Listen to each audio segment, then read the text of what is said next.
Do you know what is load balancer and how it works? Hi, myself Jalal from InfosecTrain, and today we will be discussing about the load balancer. A load balancer is a device or a software application that distributes incoming traffic across multiple servers to ensure that no single server is overwhelmed with too much traffic.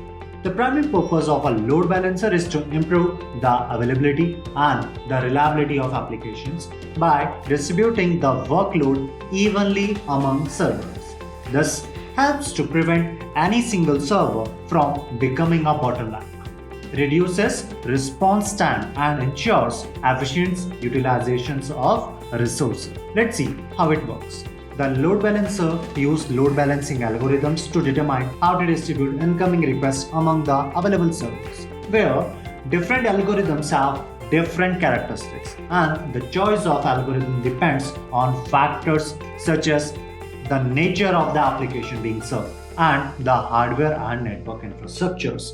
Some common load balancing algorithms are: first, round robin.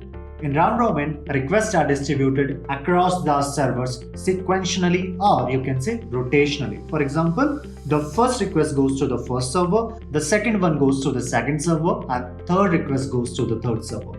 And it continues for all the requests. It is easy to implement, but it doesn't consider the load already on a server. So there is a risk that one of the server receives a lot of requests and become overloaded. Second, weighted round robin.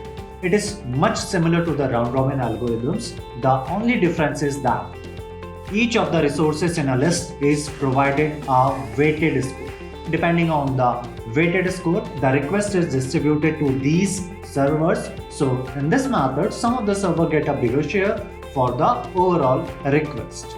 Third, the lease connection method. In this method, the request will be directed to the server with the fewest number of requests or active connection. To do this, load balancer needs to do some additional computing to identify the server with the least number of connection. This may be a little bit costlier compared to the round robin method, but the evaluation is based on the current load on the server. This algorithm is most useful when there is a huge number of persistent connection in the traffic unevenly distributed between the servers. Then the fourth one, least response time method. This technique is more sophisticated than the least connection method. In this method, the request is forwarded to the server with the fewest active connection and the least average response time. The response time is taken by the server, represents the load on the server and the overall expected user experience. Then the fifth one, your source IP hash.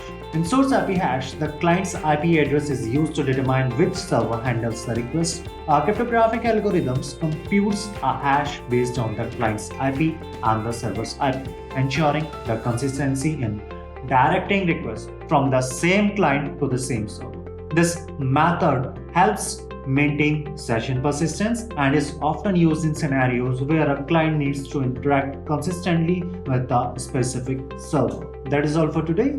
Till then, stay safe and stay aware. Thank you.